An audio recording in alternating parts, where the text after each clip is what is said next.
primer café en cooperativa es presentado por WOM y el Power de los emprendedores. Compañía de seguros con futuro. Vice Inversiones y Banco Vice. Comienza tu día con una cápsula de café de grano Nespresso. Y 20 años Universidad Alberto Hurtado. Bienvenidos a pensar. El primer café en cooperativa. Conduce Cecilia Rovaretti.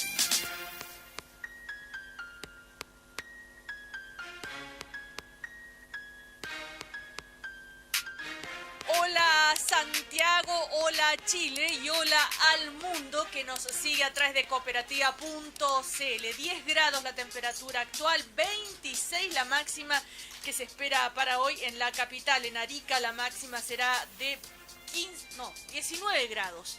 En Valdivia 15 grados, cielos también parcialmente nublados. Acá en Santiago está absolutamente despejado, un sol precioso.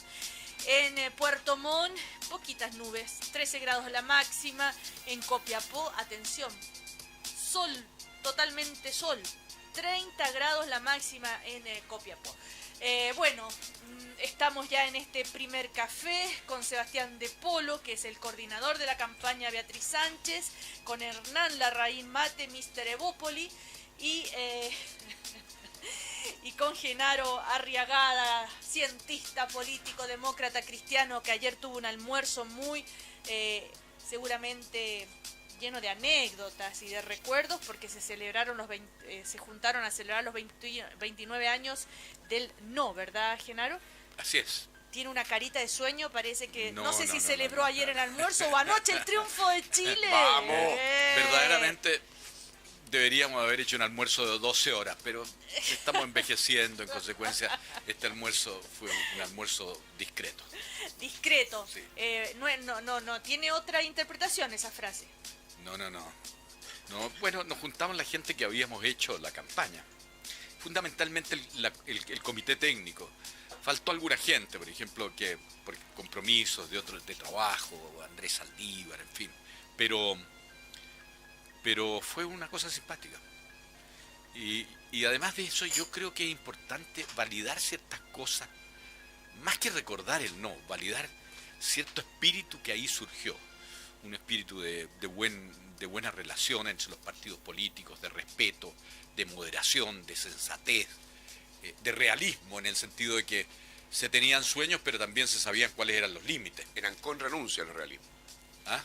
Eran con renuncia. Bueno, la política siempre ha sido definida desde que yo tengo, desde la primera vez que leí un libro de política, como el arte de lo posible. Los que creen que en la política todo es posible, normalmente terminan cayéndose al abismo y terminan haciendo políticas extremistas.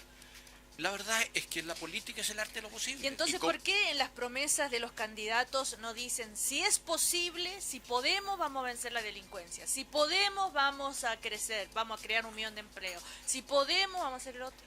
Bueno, yo creo que en el caso de los candidatos hay muchas cosas también que ellos dicen y que están implícitas. Por ejemplo, en este país afortunadamente nadie pretende tener desequilibrios macroeconómicos graves, porque sería muy No. Nadie pretende, por ejemplo, una política de reparto que sea insostenible para la economía. Yo creo que en Chile la política es una política bastante respetable. No obstante que de repente haya alguna cosa que avergüence al mundo, como por ejemplo esta cosa que se descubrió en la alcaldía en la zona sur. Bueno, ¿me permiten solamente saludar a la Universidad Alberto Hurtado, que nos acompaña cada mañana? Por favor. La película Lion de Garth Davis cuenta la historia de un niño de 5 años que se pierde en una estación de tren en la India y que termina siendo adoptado por una familia australiana. Este drama, que estremeció al mundo, es el elegido para conversar de adopción e identidad en el ciclo de cine y derechos humanos que organiza la Universidad Alberto Hurtado. La exhibición es a las 18 horas, gratuita, abierta para todo público. Bienvenidos a Pensar, Universidad Alberto Hurtado. Hernán Larraín Mate. A propósito del almuerzo con la gente del No ayer y recordando ese espíritu nostálgico del acuerdo, de la unidad. ¿Cómo conversaban de lo que estaba pasando actualmente en la campaña y el estado de la centroizquierda, género? Primero, no es nostalgia. Es una entrevista que le hace... Sí. No, Ya. pero no. Si Cita con la No historia. es, no es Cita con la nostalgia. historia. Las personas, los países que olvidan su historia están condenados a repetirlas como errores.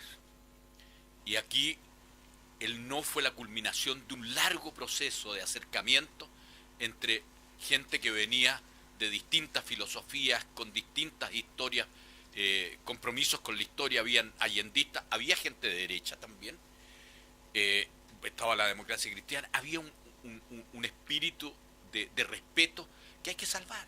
Y eso no es nostalgia, eso es simplemente llegar y decir, mira, no botemos el niño, el agua y la bañera. Salvemos al niño, cambiemos el agua y limpiemos la bañera. Y eso es lo que necesita la política chilena, a mi juicio, hoy día. Sebastián de Polo. Sí, yo creo que es bien... Es una fecha que cada año vamos haciendo análisis y historias, ¿no? El próximo año se cumplen 30 años del no, yo creo que es un hito muy importante en la revolución democrática, pero se ha ido contando una historia como que es más la historia institucional, que es muy importante, digamos, pero es una parte de la historia. Y si estamos cerca de los procesos históricos, no olvidar como el proceso más de base, el proceso popular, el proceso masivo de movilizaciones. Yo recordaba hoy día en la mañana que a mí me tocó, yo vivía en Rancagua en ese tiempo, el rol fundamental de los sindicatos, de la movilización sindical, de los paros nacionales desde el 83 que empiezan a acumular y a movilizar gente y a quitarle el miedo a la gente a manifestarse. Entonces, no solamente hay aquí una cosa institucional que es muy importante. Ni una campaña, dices tú, muy exitosa. No, bueno, eso Genaro lo ha dicho varias veces, yo estoy de acuerdo, sí. que esto no es una campaña, no es una franja la que gana, la que hace ganar, es un proceso de acumulación. Y yo creo que hay muchos héroes de ese proceso, sobre todo en los 80, algunos que han sido reconocidos y otros que no han sido reconocidos, sobre todo en estos liderazgos más intermedios de la sociedad, no en los partidos políticos. Como digo, mi experiencia por lo menos era yo tenía 12 años cuando fue el plebiscito, pero la experiencia que vivía en la ciudad, yo viví en una ciudad fuertemente sindicalizada por en Rancagua, por el tema de la minería. O sea, ahí hay otros héroes, hay otras historias que son muy, muy relevantes, que finalmente hicieron que la gente se movilizara hacia este camino institucional que tenía sus riesgos y tenía sus dificultades también, y que se fueron expresando después con los años. Yo creo que sería bueno que desde aquí al próximo año pudiéramos levantar esas otras historias que no solamente la de los actores institucionales, digamos. Yo estoy enteramente de acuerdo contigo. Genaro, sí. Porque yo recuerdo que muy al inicio, antes que hubiera comando por el no, en el tiempo de los comités de elecciones libres, en fin, en ese cuadro, yo creo que el régimen militar pensó que nosotros íbamos a dar una pelea a través de las páginas políticas de los diarios y que íbamos a irnos de una conferencia de prensa tras otra. La lógica de todos los que estaban ahí, y desde mucho tiempo antes que se creara el comando por el no, era que nosotros teníamos que crearle un contrapoder al régimen militar. Y si el régimen militar tenía los alcaldes, nosotros teníamos que crearle frente a cada alcalde un comité de unidad por el no. Y cuando se empezaron a crear fue un proceso muy emocionante, por lo que dice Sebastián de Polo.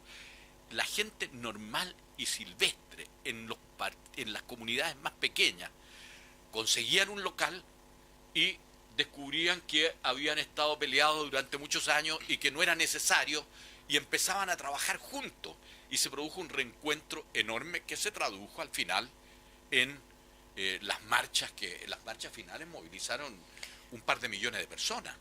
Entonces, es cierto, esto no es una cosa de una superestructura, el actor principal fue la gente normal y silvestre. Ahora también, y ahora vienen aquellas cosas que también hay que decir. Sebastián. El día 6 de octubre se cerraron todas las casas del no.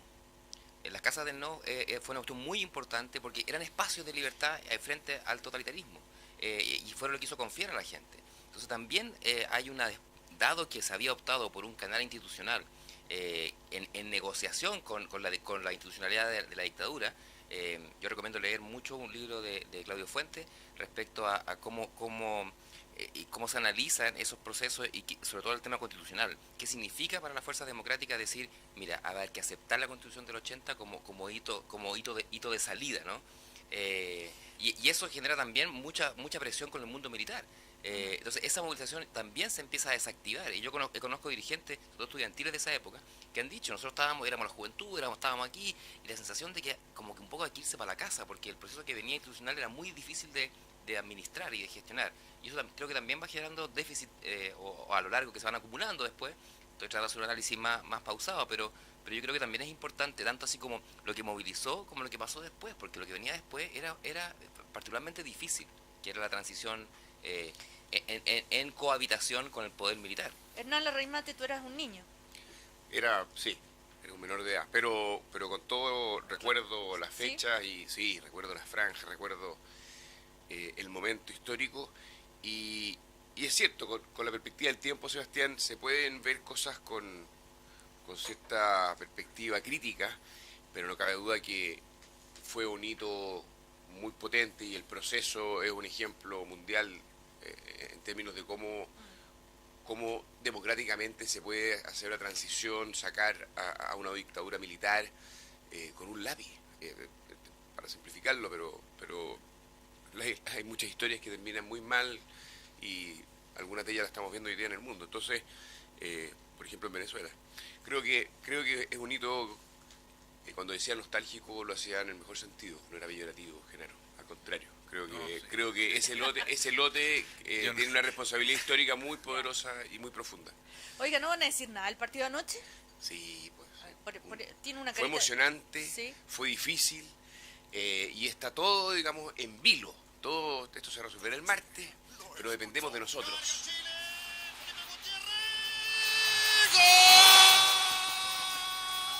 Qué manera de sufrir, oiga. Ahí está el gol del triunfo maravilloso de Chile anoche.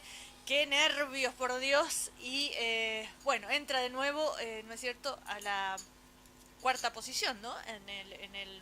Tercera posición. Por diferencia de goles, en la tercera en realidad. Y ahí quedaron en el repechaje Argentina. Quedó fuera. ¿Quedó fuera? Sí. Yo creo que está colgando para irse. ¿Sí? Argentina sí, Argentina está ¿Y no colgando. lo que habían dicho que el presidente de la FIFA estaba en Argentina y que entonces eso era raro y que entonces eso era que seguro que iba a ganar y que iba a clasificar, bueno, en fin. Lo lindo del fútbol es eso, ¿no? Sí. Que tiene estos altibajos. Ahora, estamos en una posición que todavía es difícil. Sí. O sea, tienen que pasar muchas cosas para clasificar directamente o incluso para ir al repechaje. Pero de que yo creo que es la eliminatoria o clasificatoria, no sé cómo le dicen ahora, más competitiva del mundo, porque nos toca en un continente donde hay muchos equipos muy buenos. Claro. Entonces está Brasil, está Uruguay, ahora estamos nosotros bastante competitivos, está Argentina. O sea, es un subcontinente muy bueno para la pelota. Entonces, en tuviéramos otro continente y estaríamos clasificados, digamos. Es más bonito decir clasificatorias que eliminatorias. ¿Clasificatoria? Pero Sí. hay una cosa técnica, no sé cuál es, que antes eran de otra manera, ahora son... Bueno, no sé, ya. hay una cosa, alguna vez lo escuché. Oye, lo que sí, yo creo que la selección, pasa algo con la selección, que también es una cuestión media de emoción climática nacional, ¿no? ¿Ya? O sea, Vamos a hacer una metáfora con con lo que está pasando Sí, en el claro, ambiente claro. político, de campaña y todo lo demás. y con lo que significa también las elecciones. Yo creo que cuando Chile venía jugando mal y los jugadores como más importantes venían apagados. Lo dijimos aquí Sí. alguna vez que tuvimos que comentar el último resultado. Y cuando cada jugador en su puesto juega bien, efectivamente se genera una sensación de mucho más respaldo. Cuando trabajan en equipo. Cuando se trabaja en equipo, cuando la gente se coordina y cuando los que están llamados a meter los goles, meten los goles. Que también es bien importante eso. Entonces yo por lo menos... Y no hay autogoles. Y no hay autogoles, como la vez anterior. Y como suele pasar también en la política. Perdón, no quiero Genaro. molestar a Sebastián, pero yo recuerdo que en el colegio, yo estaba en el Barros Arana, teníamos un profesor que era un tipo muy primitivo, pero al cual todos lo queríamos mucho. Entonces un día hay que chutear un penal y sale la voz de él, que era una voz estentoria, y le dice: muchacho, los penales directamente al arco. Entonces yo creo que aquí, en muchos de los comentarios de repente del fútbol Son obvios, claro. Sí, claro. Claro. Los penales directamente al arco. No, pero sí. estuvimos bien, sí. yo creo que estuvimos bien. Sí, yo le tengo una fe increíble a Sánchez. Ya. Ok. Bueno, volviendo a... ¿Por qué está tan calladito Hernán Larraimate? ¿Qué le pasa? Estoy muy reflexivo. ¿Sí? ¿Qué estás No, reflexionando? A ver. está todo bien, estoy contento. ¿Sí? ¿Por qué? Porque Chile ¿Ya? puede llegar a ¿Y qué Rusia. más? ¿Y por otras razones? No, estoy contento. Ya. Estamos trabajando en Neópolis en las campañas. Ya. ¿Viste la, Lo estamos moviendo mucho. la mascota de Sebastián Piñera, con la cual se publicó ayer un video alentando a la Roja? Lo vi. Piñerín, no sé cómo se llama. Sí. Pero ¿sabes qué? Hernán, no es por molestar, pero yo creo que esta semana ha sido una semana siniestra para Piñera, por muchas razones. Por lo de Alewi. No, además el gobierno también. Ah, no, pero perdón, estoy de acuerdo. O por Pero la pelea entre Goich y el no me PC. juegues al empate. No, lo es que lo me te digo- confundí. Lo que te confundí, digo claro. es que, por ejemplo, A ver, partió la semana Genaro. con una encuesta Cerc Mori que le pide a la gente que califique en un rango de 10, más a la derecha, a 1, más a la izquierda, dónde está la candidatura de Piñera, la de Kast. Y Piñera aparece más a la derecha que Kast. 9 puntos a la derecha, 8 puntos a la derecha, Kast. Yo creo que para Piñera es muy siniestro que el país lo vea como el candidato más a la derecha. Sí, Después yo creo que me gustaría por el país, no por Piñera. Bueno, pero perdón. Si tiene la mayoría de las encuestas. Bueno, pero fíjate también Ojo ahí. de que trajeron como gran ayuda a quien yo conozco y le tengo afecto. Me parece que se ha corrido un poquito más a la derecha de lo que yo querría, que es Mario Vargas Llosa. Y Mario Vargas Llosa no haya nada mejor que hablar de la derecha cavernaria. Y este es el gran chiste que uno ve de repente cuando uno ve a una persona y le pregunta, ¿y tú estás en la derecha cavernaria o no? Es una cosa complicada para Piñera. Y finalmente, ¿para qué hablamos de las declaraciones del señor, del presidente de la Bolsa? Camus. El señor Camus, que entonces ya aquí estamos en una derecha cavernaria y fáctica, porque esa derecha que llega y dice, mire señores, si ustedes quieren tener buena situación de sus ahorros, voten por Piñera. Desde la autoridad de presidente de la Bolsa es muy malo, muy malo. Yo creo que ha sido una semana siniestra para Piñera, esa es mi impresión. Ahora, Pablo Correa, del equipo de Sebastián Piñera, dijo que las declaraciones son lamentables y equivocadas totalmente. No, es que el voluntarismo de Gerardo Regada, Sí. eso está bien, está muy bien cómo construye con ¿Ya? con un espíritu político que es notable. Oiga, No, de pero verdad, deportivo, porque Y- no ve como su casa, digamos, y su sector está realmente... porque entre las peleas por los sueldos y el machismo, la diferencia entre Clara Goich y el PC, las encuestas que a las candidatas y a los candidatos de la centroizquierda no le dan mayor opción ni en primera ni en segunda vuelta, la verdad es que el cuadro es bien deprimente, Genaro. No sé, pero si tú quieres ver, digamos, otra cosa, está bien. Oiga, interesante esto que sale hoy en la tercera, que hace un histórico del efecto de las elecciones en la bolsa. En las elecciones Patricio Elwin subió 34,5, después las elecciones, una variación de 3% en 3 meses. Eduardo Frei, poselección 32,8%. Ricardo Lagos bajó poselección menos 10%, o sea, la desconfianza en ese momento de los mercados, ¿verdad? Lo que demuestra que la bolsa se equivoca sistemáticamente. En el caso del primer gobierno, Michelle Bachelet, preelección menos 0,7%, postelección sube 4%, primer gobierno de Sebastián Piñera, postelección subió a 1,93%, Michelle Bachelet, segundo gobierno, bajó menos 0,73%. Entonces, ahí se hace un histórico, o sea, influyen, por supuesto, las elecciones en el movimiento de la bolsa. Pero ¿por qué es tan imprudente lo que dijo el señor Camus? A ver, él tiene un cargo como presidente de la bolsa, yo creo que es sensato que él esté más allá de la coyuntura política y no influya en el mercado financiero de esa manera. Yo creo que eso es razonable plantearlo. Ahora, también es cierto que las expectativas de quién va a ser el próximo presidente influyen en la bolsa. Ahora, no le corresponde al presidente de la bolsa andar diciéndolo, pero Ese es mi Sebastián Piñera hoy día, dadas las posibilidades que tiene para ganar, genera un ambiente económico pro crecimiento, pro inversión, y que frente a Alejandro Guiller o Beatriz Sánchez no pase lo mismo. O Carolina Goich. O Carolina Goich, sí. En el fondo es el mercado, son los agentes económicos los que generan esas expectativas, más allá de lo que diga el presidente de la bolsa, para ser justo. Pero yo creo que es imprudente por lo siguiente. Los chilenos tienen parte importante de sus ahorros, aún los más modestos, en acciones. sea a través de las De la AFP, AFP, claro. o sea porque en Chile hay pocas oportunidades de inversión, lo tienen en fondos mutuos, en fin. Y en consecuencia, el presidente de la Bolsa con sus declaraciones tiene que ser muy cuidadoso con los chilenos, porque si él alienta con sus declaraciones bajas en esto, está causando un daño. Hágalo como ciudadano, pero en ese caso no sea presidente de la Bolsa. Claro, por ejemplo, la directora de la Bolsa, Janet von Woldersdorf, dijo: las declaraciones de Juan Andrés Camus no representan la visión de la Bolsa.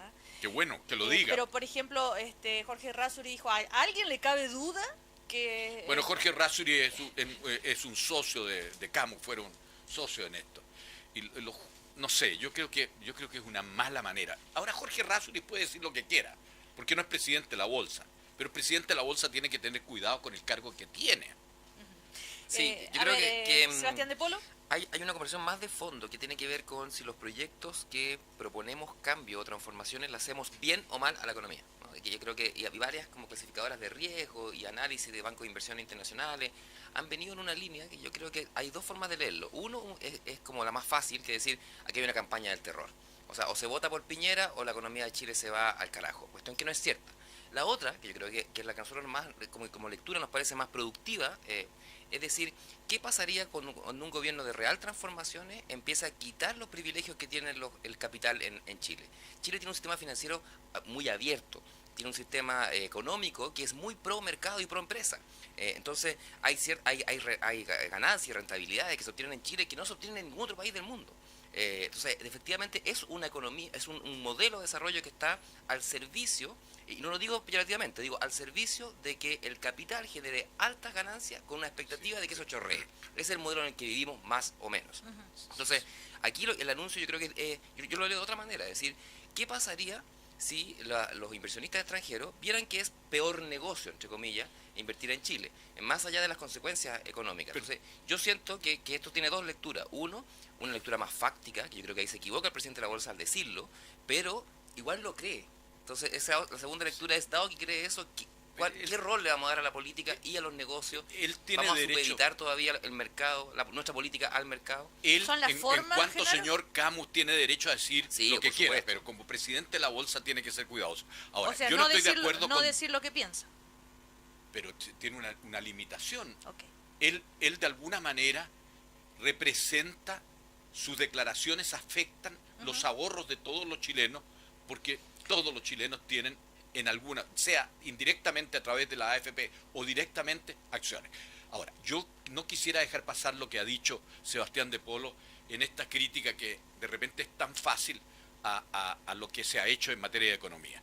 Aquí no hay que desconocer de que bajo los gobiernos de la concertación, y incluyo el interregno de Piñera, que no desarmó eso, aquí el Producto Interno Bruto per cápita se multiplicó por 5 veces.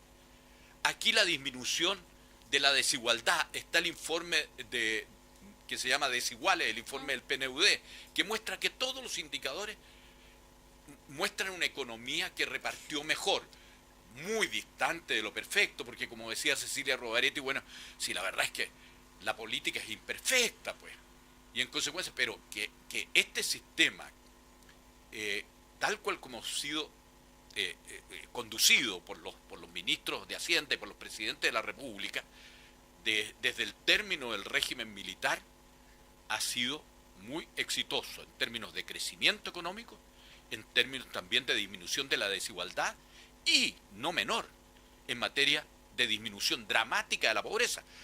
No hay que olvidar que cuando el gobierno de Pinochet termina, el índice de pobreza es arriba del 45% y hoy día no alcanza al 10%. Genaro, Bueno, y habrá que recordar sí, Hernán que Larraín ese Mati. periodo de la concertación más el gobierno de Sebastián Piñera se termina ahí, porque luego el gobierno de la nueva mayoría olvidó el crecimiento, no era parte de sus prioridades, llevó adelante reformas estructurales, todas las conocemos, que más bien trancó la economía, y hoy día estamos empezando a ver una cierta recuperación, pero después de 4 años de bajo crecimiento. Y cuando hay bajo crecimiento, el Estado tiene pocos recursos para hacer agendas sociales cambios y avanzar en una distribución. Entonces, no se puede distribuir si no hay crecimiento. Y eso es algo que creo que es importante que todos compartamos, y siento que en esta campaña finalmente todos los candidatos tienen propuestas en materia de crecimiento, se ha vuelto a comprender y a compartir. Hernán, yo una sola cosa. Yo no comparto la visión tan negativa que la derecha tiene del desempeño económico habido durante el gobierno, este segundo gobierno de la presidenta Bachelet. Yo he sido muy crítico de la forma como ella ha gestionado su gobierno. Pero quiero decir que si tomo las calificadoras de riesgo, Standard & Poor's, Moody's, Chile sigue siendo la mejor economía de América Latina, no obstante que su tasa de crecimiento es más baja que la de Perú, sin duda. Pero en términos de mantención de equilibrio económico, en términos de deuda, en términos de déficit fiscal, en términos de inflación, hoy día hemos tenido una cifra en la cual la inflación ha tenido una baja, un pequeño retroceso. Entonces yo creo que la derecha se equivoca cuando trata de proyectar lo que hay como un fracaso económico monstruoso. No hay fracaso económico. Yo estoy dispuesto a ceder que hay mediocridad, pero fracaso económico no hay. Bueno, ¿salieron las florcitas o no? Estábamos crecimos con José Piñera sobre el 5 y este gobierno va a estar bajo el 2. Y los chilenos lo tienen súper claro. Si por eso yo he dicho, te cedo que hay mediocridad. No es que la centro-derecha diga que hemos crecido poco. Los chilenos tienen plena conciencia de que el desempeño económico de este gobierno es mediocre por lo bajo. Hernán Larraín Mate, la oposición, si este gobierno hubiera crecido y hubiera hecho y se habrían hecho igual estas reformas que se han hecho, ¿estarían de acuerdo están solo en desacuerdo con las reformas porque no hubo crecimiento o igual están en desacuerdo? No, nosotros tenemos una visión distinta de la sociedad. Creemos que estas reformas son malas y por sobre todas las cosas son equivocadas. Estoy hablando de la reforma que se hizo en educación, la forma en que se hizo la reforma tributaria, la reforma laboral, pero más allá de lo que, y esto es importante, de lo que nosotros digamos, yo creo que este gobierno hubiera sido muy distinto si con sus reformas hubiera habido crecimiento. Yo creo que las circunstancias sociales de esta campaña serían distintas. Pero la verdad es que el conjunto de las cosas que hizo el gobierno fueron las que provocaron también en parte el desempeño económico de su propia administración. Yo creo que estamos ante un momento de cambio. Entonces, ese momento de cambio hay dos formas de hacerlo. Mirar hacia atrás y decir solamente esta es la única receta de hacer las cosas bien, que yo creo que tuvo sus rendimientos, pero son cada vez más decrecientes. Desde el año 2000 nuestra productividad está estancada. Independiente, ha habido ciclos de crecimiento alto y crecimiento bajo, entonces el crecimiento no es la única variable. Tiene que ver con la productividad, con la innovación, con la capacidad de crecer. Tenemos un crecimiento tendencial a la baja. Y eso yo creo, y casi todos los análisis más serios dicen, esto no tiene que ver con la reforma de un gobierno en particular, porque incluso la porción de la economía que maneja el Estado y el gobierno en Chile es bastante baja, tiene que ver con otros factores, sobre todo externos. Los precios de las materias primas, o sea, ya es hora de que la derecha reconozca un hecho que es evidente, que lo dicen todas las calificadoras de riesgo. El superciclo de los commodities le generó un viento de cola a favor a los gobiernos, incluso al primero gobierno de Bachelet y al gobierno de Piñera, que sí. Yo creo, y nuestra postura es que fue muy mal aprovechado. ¿Me permite, Sebastián? Y con esto nos vamos a comerciales. Tú tienes razón en una cosa. Aquí no hay solo responsabilidad del gobierno. La encuesta de que hablé al comienzo, Ser Mori, muestra de que las dos instituciones más desprestigiadas desde el punto de vista de la economía son las ISAPRE y la AFP. Y en consecuencia, aquí hay un problema que sea el que sea el gobierno que venga, va a tener que enfrentarlo.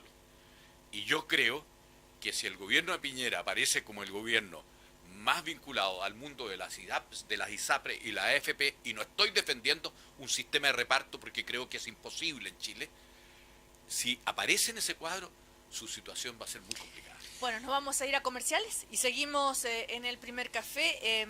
Hay que comentar, me imagino, lo que viene hoy en el diario El Pulso, ¿verdad?, sobre este tema de que el subsecretario Alewi ya se había tomado las vacaciones después de los incendios.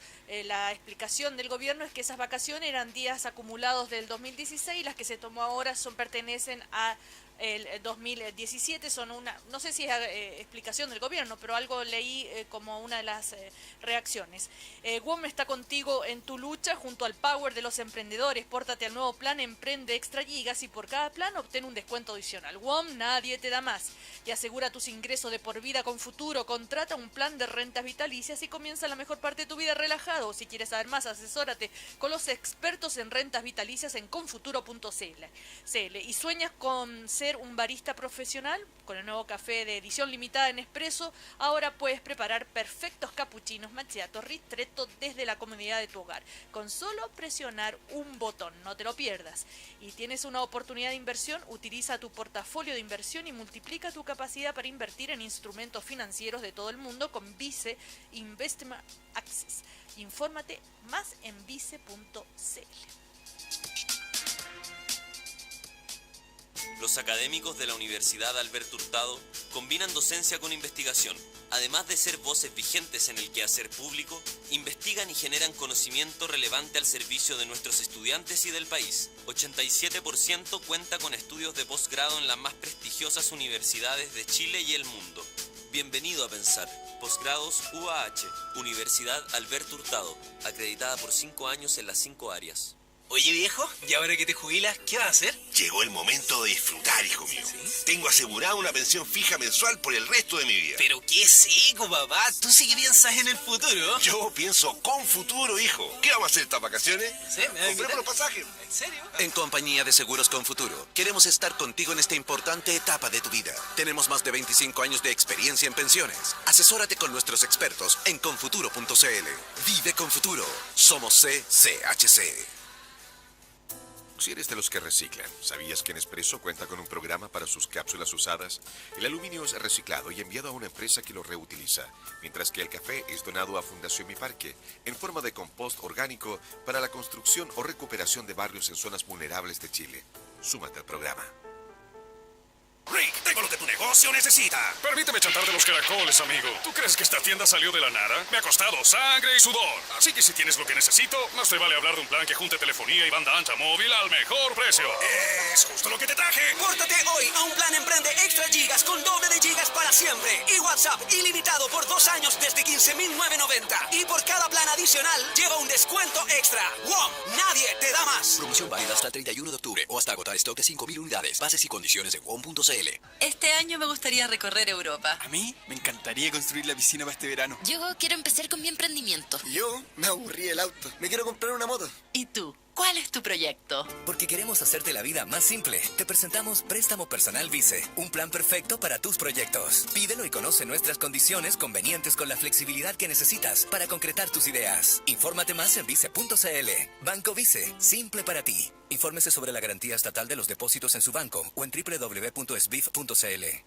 Te invitamos a dar la vuelta al mundo en solo 4 días. Ven a conocer exóticos sabores de los 5 continentes en Fiesta de las Naciones, la mayor muestra de gastronomía del mundo, con platos representativos de más de 40 naciones, artesanías, productos gourmet, bailes típicos y espectáculos musicales. Del 6 al 9 de octubre, Centro de Eventos Múnich de Mayoco. No te pierdas este gran evento gastronómico y cultural. Más información en fiestadelasnaciones.cl.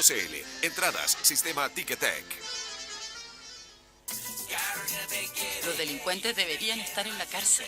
Mientras nos preocupamos de los jóvenes que viven en la precariedad. Carolina Goich nos une. Soy Carolina Goit y yo me atrevo. Carolina Goich, presidenta. Aló, buenas tardes. ¿Sí? Oiga, ¿sabe que lo llamo para decirle que lo vamos a embargarlo por la deuda que usted tiene pendiente con la tienda La Color? El camión ya. ¿Usted no sabe acaso que la ley señala que la demanda debe tener mérito ejecutivo? Te asesoramos legalmente, te defendemos. 9 años de experiencia, 95% de éxito. Llámanos al 22-840-9000. Deudas.cl. Nada es tan terrible. Temporada al aire libre en Restaurant El Bohío de Sheraton Santiago. Al almuerzo y cena, ven a disfrutar de la más amplia variedad de carnes grilladas, junto a un exquisito buffet, surtido de mariscos, ceviches y terrinas, quesos y ensaladas, verduras grilladas, alternativas de deliciosos platos de pescado y pastas, imperdibles postres y mucho más, con gaseosas sin límite. Te esperamos en El Bohío de Sheraton Santiago. Reservas al 222-33-5000 o en sheratonsantiago.com. En esta edición del semanario Cambio 21, ¿por qué Sebastián Piñera no da la cara? Conozca las severas críticas por rehuir los debates. Dramáticos testimonios de abuso judicial. El sistema me quitó a mis hijos. Cerro Manquehue.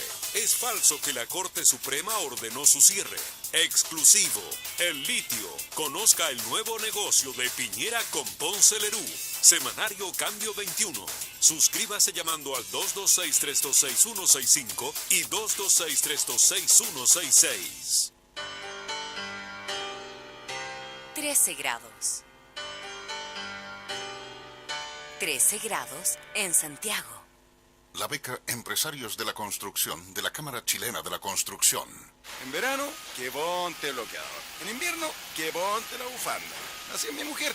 Me cuida todo el año. La vida es mejor cuando tienes a alguien que se preocupa por ti. Por eso en la Cámara Chilena de la Construcción invitamos a nuestras empresas socias a cuidar juntos la salud de los trabajadores, contratando el programa de exámenes médicos preventivos que se realizan en la misma obra. Si tu empresa es socia, infórmate en cchc.cl. Cooperativa. 23 minutos para las 10. 23 minutos para las 10. Los temas de actualidad sobre los que Chile quiere conversar siguen en Cooperativa, el primer café. Seguimos en el primer café con Sebastián de Polo, con Hernán Larraín Mate, con Genaro Arriagada y también con nuestros auspiciadores. Si estás en edad de pensionarte, Confuturo tiene un plan de renta vitalicia adecuado para ti. Conoce sus 3 modalidades ingresando a confuturo.cl, respaldados por la Cámara Chilena de la Construcción. WOM está contigo en tu lucha junto al Power de los emprendedores. Pórtate al nuevo plan Emprende Extra Gigas y por cada plan obtén un descuento adicional. WOM, nadie te da más. Nuevamente, Banco Vice fue distinguido con el primer lugar del Premio Nacional Satisfacción de Clientes Pro Calidad Sector Bancos Medios y elegido como el mejor de los mejores en la categoría contractual. Y para los amantes del café y el diseño, Nespresso presenta Senza Mini, su máquina de café más compacta para que disfrutes de su mismo café de siempre con estilo. ¿Qué esperas para tener la tuya? Bueno, antes no comerciales, ya lo comentábamos, la información que aparece hoy en el diario El Pulso, ¿verdad? Que da cuenta, se fijaron en las firmas de decretos, en fin, que aparecieron en el diario oficial y llegan a la conclusión que el subsecretario Alegui ya había tenido vacaciones después de los incendios, que esto vendría a contradecir lo que dijo la presidenta de la República cuando dijo que no había ningún problema, que el subsecretario no le había pedido la renuncia, que le había dicho lo que él me ha planteado, que efectivamente necesita descansar. Entonces, eso es ahora la controversia. Después, bueno, que estos pertenecen a las vacaciones de este año, que las otras habían sido días que tenía acumulado, en fin. Y la crisis que hemos estado comentando toda la semana a partir de lo que sucedió tanto por las declaraciones del ministro Barraza, por un lado, y por el cambio, la decisión del gobierno de quitarle la calidad de delito terrorista para desactivar la huelga de hambre.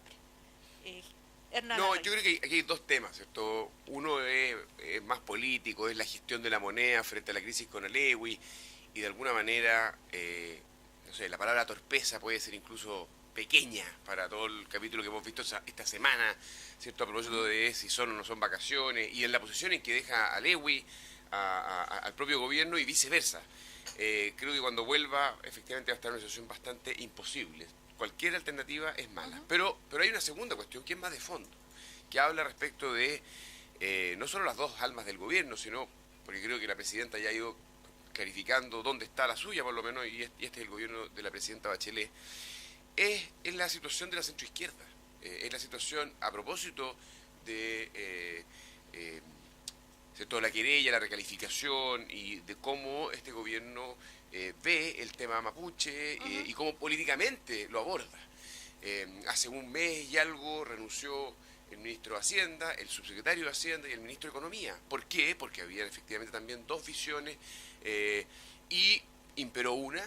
Y aquí la verdad es que hay un eje que está más bien en el Partido Comunista.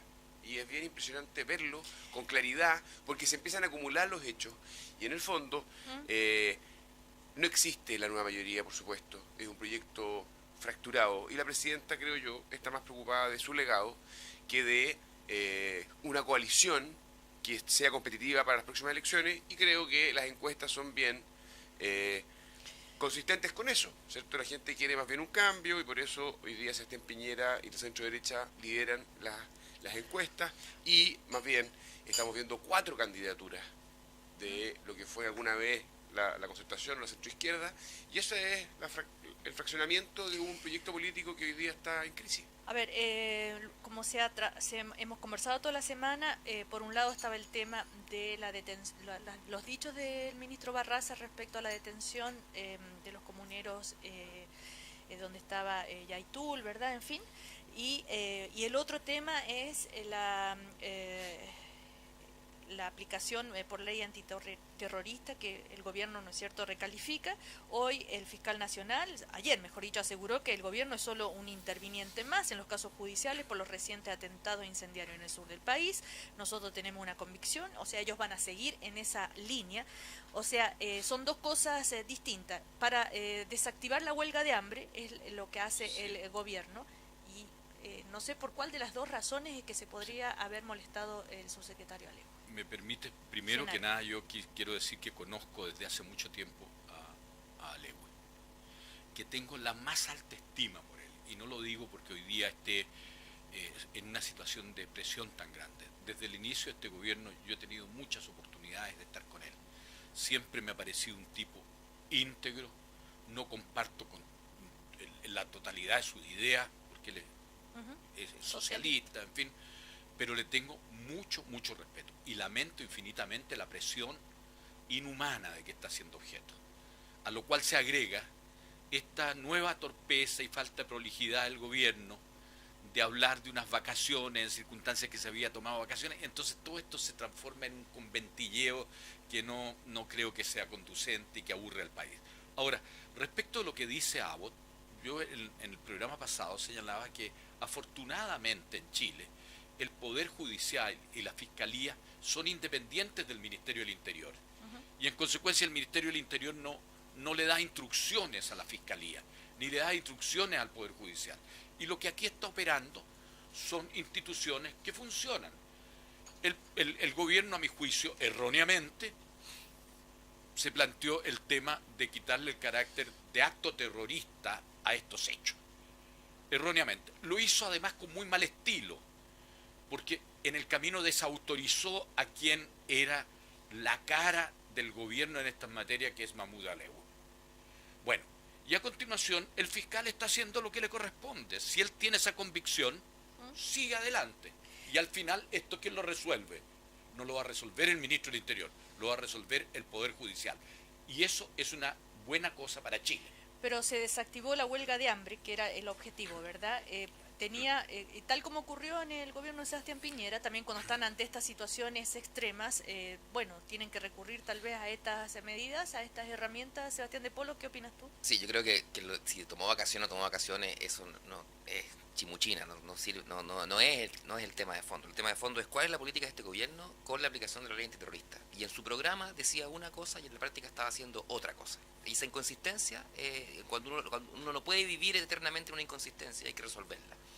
Yo creo que aquí lo que esto evidencia es que hay más de una visión dentro del propio gobierno respecto de cómo resolver y cómo plantearse frente a la aplicación de la ley antiterrorista. Yo creo y sigo ahí mucho más la línea del INDH, que recomienda desde el año 2011, o sea, no es una cuestión de este gobierno, que si no hay modificaciones a nuestra ley antiterrorista, el Estado debiera abstenerse de aplicarla, los gobiernos debieran abstenerse de aplicarla. Esto es una decisión del INDH en distintos informes, por el tipo de garantías que se violan con nuestra ley antiterrorista. Entonces, ¿son también opiniones de organismos internacionales? También han sido opiniones de organismos internacionales, hay fallos de la Corte Interamericana de Derechos Humanos, o sea, efectivamente estamos con una dificultad estructural en nuestra ley antiterrorista. Y otro problema político de qué sucede con un subsecretario que yo encuentro que todos sabemos la importancia que tiene en la gobernabilidad de este gobierno. O sea, es una pieza clave, no es un secretario sectorial, digamos. Muchos de los conflictos se resuelven ahí y eso. Y ¿qué es lo que esto significa como distanciamiento entre presidencia y uno de sus ministros políticos más importantes, además en total ausencia del ministro de Interior? O sea, el ministro de Interior aparece, yo creo que aquí el problema es que la debilidad del ministro del Interior, y ha sido no solamente de este ministro de Interior, sino también de los anteriores ministros de Interior, es muy evidente. Y él termina resolviendo un problema, generando un conflicto con su subsecretario, digamos, ¿no? Entonces, yo creo que aquí el problema es político, primero, no es un problema de si las vacaciones eran o no eran, y tiene que ver con visiones distintas respecto a cómo garantizar el debido proceso, por un lado, y qué hacer en un caso de huelga de hambre extrema como lo que estábamos viviendo. Yo creo que el gobierno actuó tarde en esto, y parte de eso es el problema que se genera. Pero ¿cómo habría actuado? ¿Cómo haría Beatriz Sánchez para desactivar una huelga de hambre? O sea, ella lo ha dicho, que ella no va a aplicar esta ley antiterrorista porque vamos a seguir las recomendaciones del Instituto Nacional de Derechos Humanos y del Organismo Internacional de Derechos Humanos. Sí, pero también puedes tener huelga de hambre igual, por esto de estar en prisión preventiva, tanto un año y medio, y en fin, que lo solicitó el gobierno, era que cambiaran las medidas cautelares. ¿Cómo hace un gobierno para desactivar una huelga de hambre? O sea, primero tiene que intentar que no se produzca una huelga de hambre. O sea, yo creo que y el problema es que el conflicto que tenemos, Estado chileno, pueblo mapuche, hace más de 15 años que se ha activado, del 2000 hasta ahora, ningún gobierno lo ha solucionado. Entonces, yo creo que Sebastián está extremando las cosas. ¿En qué sentido? Este no es un conflicto entre el Estado de Chile y el pueblo mapuche. El pueblo mapuche tiene muchas aproximaciones a este tema. Y es, a mi juicio, un error muy grande y una injusticia vincular al pueblo mapuche a las quemas de iglesias, a las quemas de camiones, como si fueran una unidad. Aquí hay una gran cantidad de gente... Estoy absolutamente de acuerdo. Entonces, digo, ante la pregunta de Cecilia de qué es lo que hace un gobierno, tratar de solucionar el problema de fondo. Digamos, estoy de acuerdo. ¿No? La segunda cosa es que es cierto que la ley antiterrorista tiene muchos inconvenientes, pero también hay que tener presente de que hay actos que son terroristas, haya o no ley. Quemar una iglesia donde estaban los feligreses adentro es un acto terrorista. Y el Estado no puede llegar y cruzarse de brazos. Entonces, mi impresión es que yo en eso comparto la opinión de Sebastián de Polo, de que el gobierno actuó tarde. Debió haber actuado mucho antes. No deja de ser un argumento a favor de los huelguistas que tengan la cantidad de tiempo que han pasado en prisión preventiva, sin que se les haya hecho una acusación concreta que permita su defensa. Recordemos que hay todavía un comunero que continúa la huelga de hambre, o sea, y si a partir de las declaraciones del fiscal Abbott puede complicarse este asunto, Hernán Larraín-Mate. ¿Qué hacer en este caso? Es que aquí me quiero referir un poco a las palabras de Sebastián, porque creo, y esto lo hemos visto a propósito de lo que dijo el ministro Barraza, ¿cierto? De que en el fondo la operación Huracán había sido un acto comunicacional. Entonces, exageradamente... hay que ser responsable, que hay un Estado de Derecho, hay reglas, hay instituciones, hay orden, hay seguridad pública, hay personas que tienen derechos que son violados, hay terrorismo. Entonces, hay una responsabilidad del Estado de Derecho en garantizar la paz y en buscar la justicia. Y ese es un rol del Estado que no lo podemos negar. Junto con ello, por supuesto, hay un desafío político entre el Estado chileno y el pueblo mapuche, que es mucho más profundo y requiere de diálogo y gestión. Pero ambas cosas, ambas herramientas tienen que estar sobre la mesa. No es una u otra. Si como país nos dedicamos a limitar que unos digan Estado de Derecho y otros digan diálogo y política, entonces no vamos a ser capaces de encontrar una solución. Aquí se debe aplicar la ley y en paralelo se debe desarrollar un diálogo transversal donde la clase política chilena, yo estoy contigo, ha fracasado y debe tener esto como una de las prioridades del país. Pero ambas son deberes lo que yo de la clase estoy de acuerdo política. con el ministro Barraza es lo siguiente. Héctor Yaitul va todos los meses a firmar a Gendarmería, ¿no? Sí. Él lo que critica es la espectacularidad con la que se hace estos allanamientos y detenciones.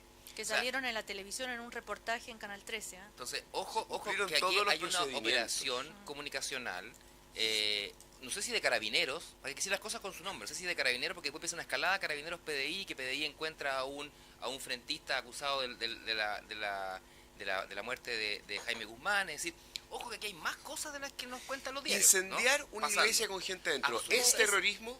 Pero ese, Absoluto, o sea, el tema Perdón, Operación es que yo quiero Huracán es entender, por porque otras aquí, ¿qué es lo razones. comunicacional? Y que por favor, Es que no tratemos de tener un poco de equilibrio. Hernán, pero la Operación Huracán es por la quema de camiones. Y los que están presos en huelga de hambre es por el tema de la iglesia. son dos cosas distintas. Sí, son dos cosas distintas. Si tuviéramos una legislación que no fuera tan gravosa del debido proceso antiterrorista, yo hubiera aplicado la ley antiterrorista. Pero no esta ley antiterrorista, porque es demasiado injusta. O sea, genera demasiada vulneración al debido proceso. Hay Lo una ha dicho cosa, organismos internacionales. sí, hay una cosa Genaro en la cual yo creo que esta cosa manejada. Primero, tenemos un ministro del Interior ausente en este conflicto.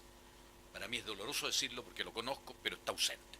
Y el que estaba presente lo desautorizaron, que es Alewi, lo que me parece muy malo. Pero además de eso, lo que es muy malo es que el gobierno en esta materia, el ministro de Desarrollo Social, haga declaraciones sobre materias que no son de su cartera, ¿me entiendes? Y que a propósito de esa declaración cree un conflicto político al interior de la propia coalición y la renuncia de un hombre fundamental en el gobierno de la presidenta, como es la situación de Alewi. Genaro, ¿usted cree efectivamente que el subsecretario Alewi presentó la renuncia y que la presidenta está diciendo algo que no fue así? Yo no puedo calificar esto porque mi sensación por el respeto y el afecto que le tengo a Alewi, me habría gustado llamarlo, pero me parece que es casi imprudente. Pero lo que sí creo es lo siguiente, de que él desgraciadamente aparece desautorizado. Y si vuelve, va a volver menoscabado. Y porque es cierto, él ha sido desautorizado. Entonces yo encuentro que esto fue todo mal hecho. Esa es mi sensación. Ahora, y el gobierno está, seamos francos, el gobierno está cometiendo muchos autogoles. Es un autogol. Y creo que falta, para responder la otra parte de la pregunta, faltan protocolos por el tema de la huelga de hambre. La huelga de hambre, o sea, en el mundo, esto igual ha avanzado. Una de las más emblemáticas es en los 80 en Irlanda. 66 días falleció. 66 días. El presidente Piñera y su gobierno actuó con una huelga que tenía menos de 100 días o justo a los 100 días, ¿no? Aquí llevábamos 113 días y entonces el gobierno lo reaccionó tarde y mal y se generó un autogol muy importante desautorizando a un ministro político que en realidad todo el mundo sabe que Alewi es un ministro, no es un subsecretario, por la ausencia del ministro de Interior. Y ese es un problema de gestión política que este gobierno evidencia ya bien crónicamente. Independiente que lo hizo mal, tarde, en fin, el tema es cómo se puede resolver una situación como esta y qué puede pasar con ese otro comunero que sigue en huelga de hambre. Yo no puedo meterme en el detalle de la cosa, pero quiero decir de que hay... Pero como estrategia, ¿cuáles existen? Al principio, yo creo que fue una buena idea la del colegio médico de llegar y solicitar no una mediación, pero una intervención del padre Felipe Berrío. Creo que fue, en vez de coger eso, es decir, hizo una visita y después desapareció. Sí, pero las declaraciones del padre Felipe Berríos fueron más alarmantes todavía sobre la situación de estos comuneros. Pero sin duda ha sido una situación muy complicada. Yo creo que es una situación muy complicada porque si se mueren, es decir, estamos en presencia de algo que vamos a lamentar.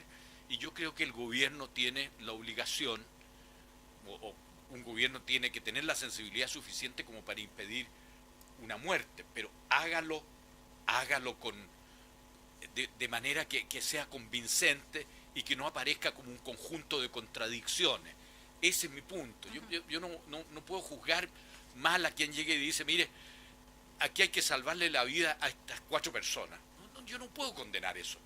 Pero me parece que si el gobierno iba a hacer una gestión en esta materia, debió haberlo hecho con estilo, con prudencia, y no de la manera que lo hizo, que ha creado, como muy bien decía Sebastián de Polo, se ha creado un autogol absolutamente innecesario.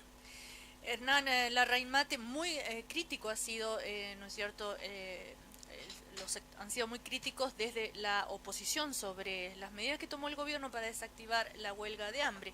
¿Qué se podría haber hecho? A ver. Si Sebastián Piñera lo había hecho también en su gobierno, ¿cómo crees tú que habría actuado? Primero una observación. Lo que estamos viendo es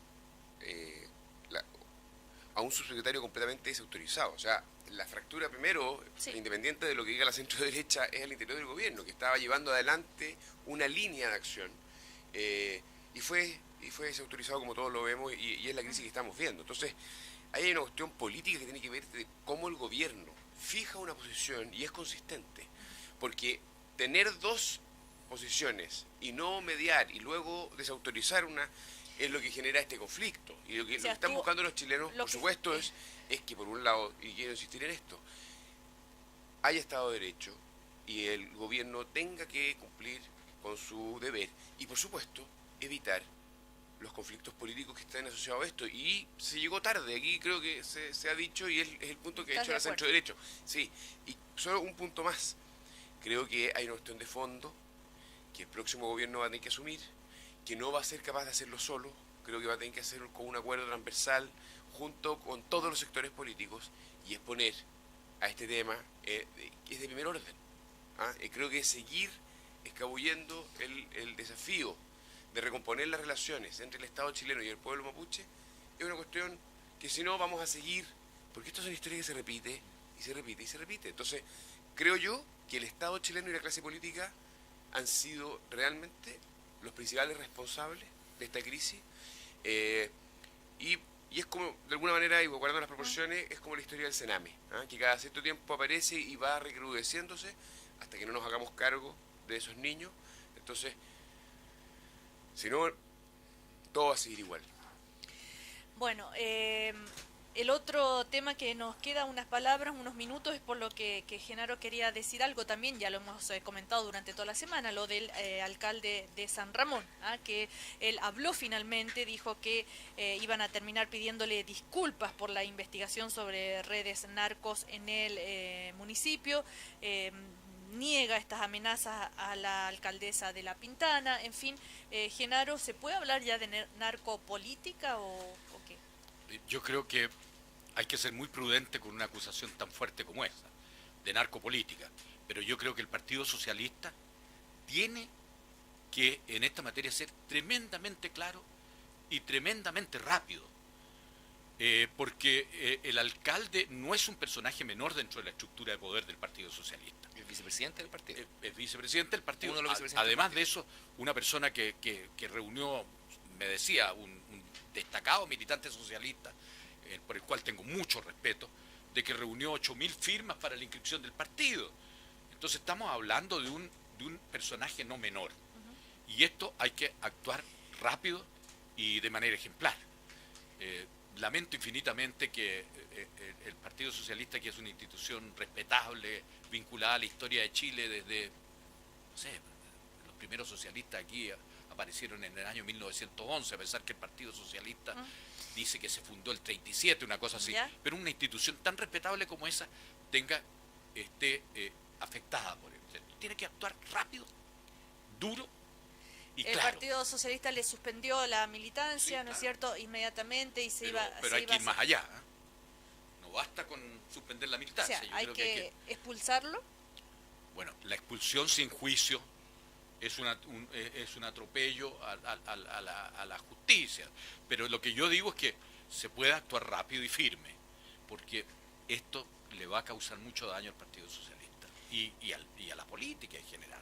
A mí me sorprende la tibieza de las declaraciones hasta ahora del presidente del Partido Socialista. Por lejos, el presidente con menos voz del Partido Socialista, que es un partido importante en el país, como señala Genaro. Entonces, yo creo que aquí hay que dar y ciertos liderazgos que han tenido alianzas electorales internas dentro del Partido Socialista con este personaje, debieran ser más duros. Sí. De Polo, tú hablabas de que tenemos un ministro del Interior ausente. Yo quiero decir que tenemos un presidente del Partido Socialista también ausente. Hace mucho rato que no conduce su partido. Debe estar concentrado haciendo campaña en Talca, que está... Sí, bueno, no deja de ser. Aquí vemos como entre la DC y el Frente Amplio se sirven. al PS. No, pero de verdad yo creo que aquí hay un indicio que hay que perseguir muy importantemente. Cuando uno ve otros países donde esto ha ocurrido, en México, en Guatemala, en Centroamérica en general, en Colombia en su momento, la relación entre el narco y su capacidad de llegar a la administración municipal, porque ahí se dan muchos beneficios, se genera mucha atención hacia la población. Yo creo que hay que poner una lupa bien grande, prender la luz, y si hay algo muy sucio y oscuro, hay que atacarlo con mucha firmeza. Hernán Larraín Mate hoy ha estado, pero de una calma chicha. No, está pues es la tranquilidad. Es que está preocupado con la semana mala que tuvo su candidato. La teleserie que construyó Gira Regada. No, yo frente a este caso hay una cuestión de fondo. Yo creo que esperemos que la justicia actúe rápido y políticamente haya transversalmente un juicio crítico, porque la narcocorrupción es una cuestión que cuando empieza es dura. Hernán Larraín Mate, Sebastián de Polo, que no alcancé a preguntarte por el caso Mariano Rosenweig, el niño símbolo, como dice hoy un diario, del golpe más bajo para RD en Providencia. Si me das un segundo lo puedo contestar. Dale. Nosotros tenemos el informe de Contraloría leído, no hay ninguna acusación de malversación de fondos a la educación, hay un problema administrativo, un desorden grave. Aquí Evelyn Matei ha dicho con injurias personales de que hay aprovechamiento y enriquecimiento personal, y yo siento que esa campaña debe terminar. Mariano está disponible a mostrar ante la justicia y ante quien se lo pida todos los papeles y toda la información que está disponible, y si hay un desorden administrativo no es responsabilidad tan solo del área de educación municipal, sino que de la Corporación de Desarrollo Municipal. Y esto yo sé que es difícil de explicar, pero atengámonos a la verdad de los hechos. No hay, en el informe de Contraloría no hay ninguna acusación ni de malversación de fondos ni de enriquecimiento personal a los militantes del partido que estuvieron en Providencia. Sebastián de Polo, Genaro Arriagada, Hernán Larraín Mate, que les vaya muy bien. Gracias. Vale, gracias. El primer café en Cooperativa fue presentado por Pórtate a WOM y únete al power de los emprendedores. Compañía de seguros con futuro. Vice Inversiones y Banco Vice. Comienza tu día con una capa